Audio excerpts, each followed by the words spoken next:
তোমরা তো সবাই জানো যে আমার তারা মায়ের মন্দিরে চুরি হয়ে গেছে। আর কিছু বলার নেই, তোমরা ভিডিওতে দেখেছো, আগের ভিডিওতে, যে মায়ের মন্দিরে সমস্ত কিছু মানে পিতলের মা সরস্বতী, মা লক্ষ্মী, তারা মায়ের যত সমস্ত গায়ের গয়না, রূপোর, সোনা সব গয়না খুলে নিয়েছে। তো আমরা রাতে যখন ঠাকুরকে ঘুমাতে, বাড়ির মন্দির যেহেতু, সেই জন্য আমরা যেরকম টাইমে ঘুমাতে যাই তার কিছুক্ষণ আগে 5 মিনিট 10 মিনিট আগে ছাদে ঘুরতে যাই, ঘুরে তারপরে মন্দিরের দরজা বন্ধ করে দিয়ে আসি। প্রত্যেক দিন একই রুটিন। কিন্তু আমাদের যখন সেদিনে ঠাকুরঘর বন্ধ করে দিয়ে এসেছি তখন 10, সাড়ে 10টা, 11টা বেজে গেছে। এসে আমরা শুয়ে পড়েছি। সকালে যেরকম পুজো করতে যাই, উঠে সকালে পুজো করতে আমার যাই উঠেছিল প্রথমে।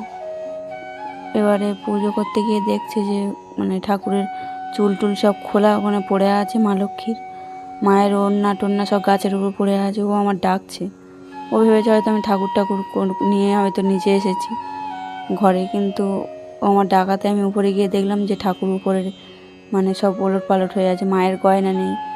তারা মায়ের মুখে মানে রাগের ছাপ। মা যেন মনে হচ্ছে যেন আমাদেরকে মারতে আসছে। সারা রাত অনেক ইঙ্গিত দিয়েছে, আমরা বুঝতেই পারিনি কিছু, যে মা এত সারা রাত মানে ওরা চুরি করেছে, কিছুই আমরা বুঝতে পারিনি। তো যাই হোক, আমরা তো সকাল থেকে কারোর মন মেজাজ সব খারাপ সবার বাড়িতে। আমরা সব চিন্তা করছি কে করলো এরকম জঘন্য কাজ, বাজে কাজ। এত মানে আমাদের বাড়িতে তো চুরি হয়েছে এর আগে, কিন্তু আমাদের এত বাজে, মন্দিরে উঠে ঠাকুর চুরি করেছে, সব থেকে বড় মহা পাপ করেছে ও। সেই জন্য আর বলার কিছু নেই। ওর শাস্তিও মানে মা তো দেবে, আমাদের হাতে, আমাদের শাস্তি দেওয়া সেই ক্ষমতা আমার নেই, কিন্তু ও মায়ের আছে ঠিক শাস্তি পাবে। সেই জন্য আমরা আর কি খোঁজাখুঁজি করছি সকাল থেকে সবাই। আর ও যে চুরি করেছে, আমাদের পাশে একজনের সিসি ক্যামেরা মানে সিসিটিভি তাদের, আমাদের নেই, পাশাপাশি আছে, তাদের বাড়িতে তারা চেক করলো 5টার সময়। কাজে গিয়েছিল তারা। 5টার সময় চেক করার পরে সে দেখলো যে মানে ছেলেটা আমাদের বাড়িতে, ও জামাইবাবু কাজ করতো, তার শালা, মানে সে চুরি করে জিনিস, রাত তখন অনেক রাত, তো অনুমান 1টা থেকে 1:30 এরকম হবে, 12:30টার পর থেকে এরকম কাজ করেছে।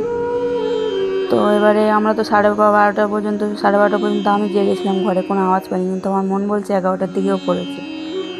তো কখন করেছে আমরা তো ঠিক জানি না। সিসিটিভিতে ধরা পড়লো তখন বিকাল 5টার সময় সিসিটিভি ক্যামেরা চেক করলাম সবাই আমাদের। এবারে ও দেখলো যে আমরা তো চিনতে পারলাম যে তাকে। আমরা এবার চিনতে পারার সাথে সাথে ওকে সব ধরতে বাড়িতে গেল, গিয়ে দেখছে ওদের বাড়িতে ও নেই, ওর বাড়িতে তালা মারা। মানে আমার ভাসুর আর আমার বর গেল, রাত সারাক্ষণ ওরা ওখানে পড়ে আছে। অতগুলো জিনিস নিয়েছে, ও তো জানে এখন ঘরে আসলে জিনিসপত্র নিয়ে ঘরে আসা সম্ভব না। ও চুরি করে সব দিকে চারিদিকে ঘুরে বেড়াচ্ছে, বিক্রি টিক্রি করছে, সন্ধান করছে কোথায় বিক্রি করা যায়, বড় বড় ঠাকুর। যাই হোক, ও মানে এর বাবার, আমার ভাসুরের, আমার হাজব্যান্ড তো সে একটা পাশাপাশি কোনো জায়গায় লুকিয়েছিল। আর সব পাড়ায় মানে ওদের বন্ধু বান্ধব সবার 2-1জনকে ডেকে নিয়ে ওরা রাত 12টা, 12:30, 1টা পর্যন্ত ওখানে বসেছিল। সারা রাতই জাগা, কিন্তু ঠিক একটার সময় ওকে ধরেছে। রাত 1টার সময় ও ঘরে ঢুকছে। ঢোকার পর ওকে ধরলো, ধরার পরে ওকে নিয়ে এলো আমাদের পাশে একটা ক্লাবে। সবাই মিলে একটু ওকে মারধর করলো পাড়ার ছেলেরা। কিছুটা জিনিস দিল, মা লক্ষ্মীটা পরে দিল, কিন্তু সোনার শুধু জিনিসটা, গলার যে নেকলেসটা ছিল সোনার মায়ের, তারা মায়ের, সেটা দিয়েছে। নাকের নলকটা, গলার উপর চিক, সেগুলো এখনও বের করেনি। কিন্তু মা লক্ষ্মীটাকে পরে যখন দিল, অনেক সকালে ভোরের দিকে, ওদের তো সারা রাত ওখানে মানে ও একা ছিল না, ওরা 3-4জন মিলে এই কাজটা করেছে।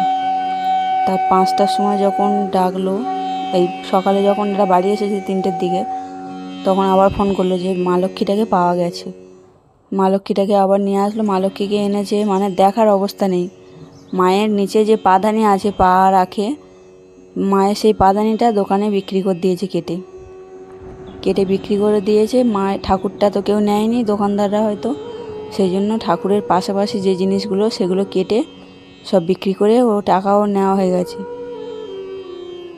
তো ওগুলো নিয়ে এসেছে, সরস্বতী ঠাকুরটা খুঁজে পায়নি, পরে নাকি জলের ভিতর কোথাও চুবিয়ে রেখেছিল, সেই লক্ষ্মী ঠাকুরটা দিয়েছে, আর সরস্বতী ঠাকুরটা তখনও দেয়নি। এবারে শনিবার দিন সরস্বতী ঠাকুরটা ওকে ধরে নিয়ে আসা হলো বাড়িতে। সরস্বতী ঠাকুরটা মানে বলছে যে আছে, দেবো, কোথায় জলের ভিতর নেই, কোন পুকুরের ডোবাতে চুবিয়ে রেখেছে, ও দেবে বলে মানে বলছে। আর ঠাকুরের বাদবাকি জিনিসগুলো দেওয়ার কথা বললো, কিন্তু তার মধ্যে ওর যখন তুলে নিয়ে আসলো, ওর মা কী করলো, পুলিশকে থানায় কমপ্লেন করলো, পুলিশ এসে ওকে নিয়ে চলে গেল। আর আমাদেরও রাত তখন 12টা, 12:30টার সময় আমাদেরও, এর বাবাদের তো প্রথমে বললো যে ওখানে থানাতে যেতে হবে তোমাদের, ওরা ডায়েরি করেছে যেহেতু। ওর বাবা যেটা চলে গেছে, সব আমাদের এখানে 2-1জনকে সঙ্গে নিয়ে ওরা গেছে। আর আমাদের পরে আমার যা আর আমাকে পরে আমার 12:30টার পরে ডাকলো, খাওয়াচ্ছি, হঠাৎ করে ভাত টাত বসিয়েছি, কারোর তো কোনো খাওয়া দাওয়া নেই, মানে কি বলবো, রান্না বান্না হয়েছে, সব সারা রাত জাগা। 3টে, 3:30টার সময় এসে একটু খেলো, খেয়ে আমার হাজব্যান্ডের তো এমন ব্যবসা, সে শুতেই পারলো না সারা রাত শুতে পারলো না, আবার ওখানে চলে গেল ভোরবেলা কাজে। দিনের বেলাও তো ঘুম নেই ঠিক মতো, খোঁজার ঠাকুর তো খুঁজে পাচ্ছে না। যাই হোক, মায়ের মন্দিরে ঠাকুরের সব বাড়ির সবার মন মেজাজ খারাপ, রান্না বান্না খাওয়া দাওয়া ঠিক, রান্না হচ্ছে যেহেতু কিন্তু খাবার দাওয়া হচ্ছে না, ভাত পান্তা নষ্ট। আর আমার যা আর আমাকে ডাকলো, আমি তো এমন মোমেন্টে ছিলাম, আমার ছেলেকে, ছোট ছেলে 1.5 বছর বয়স, তাকে খাওয়াচ্ছি, আমাদের বললো যে সোনার জিনিস ঠাকুরপত্র যা দিয়েছে সেগুলো নিয়ে থানায় যেতে হবে। আমার যা আর আমি তো মানে ভাত বসিয়েছি, আমার সেই মাথায় নেই যে ঠাকুর মানে ভাত বসিয়েছি, রেখে দিয়ে আমার শাশুড়ির কাছে আমাদের 4টে বাচ্চাকে রেখে দিয়ে চলে গেলাম। গিয়ে ওখানে আমাদের সব বললো যে কী কী জিনিস, কতগুলো জিনিস, আমরা যেহেতু ঠাকুর ঘরে সবসময় নিত্যদিন পুজো টুজো করি আমার 2 যা, সেই জন্য আমার 2জনকে নিয়ে গেল, নিয়ে কোন জিনিসগুলো হারিয়েছে, কোনগুলো পাওয়া গেছে, সেগুলো সব লিস্ট করতে বললো। লিস্ট করার পরে আমরা কিছুক্ষণ ওখানে বসলাম, বসে থাকার পরে আমরা বাড়ি এলাম ওখান থেকে, তখন 1টা বাজে, 1টা 10-15 বাজে, তখন আমরা বাড়িতে এলাম।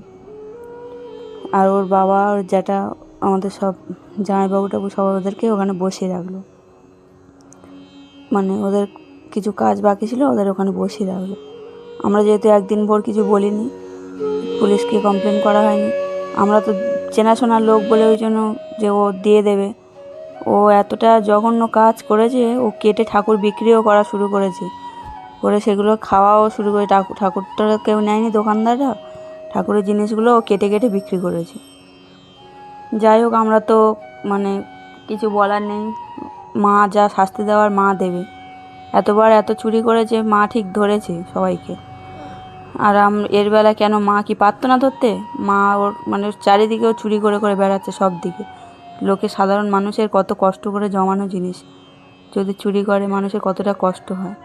তো আমাদের বাড়িতেও সেই মা লক্ষ্মী ছাড়া বাড়ি, মানে ভাত পান্তা নষ্ট হচ্ছে, রান্না বান্না, কারোর কোনো শান্তি নেই, যা হয় তোমরা তো বোঝো।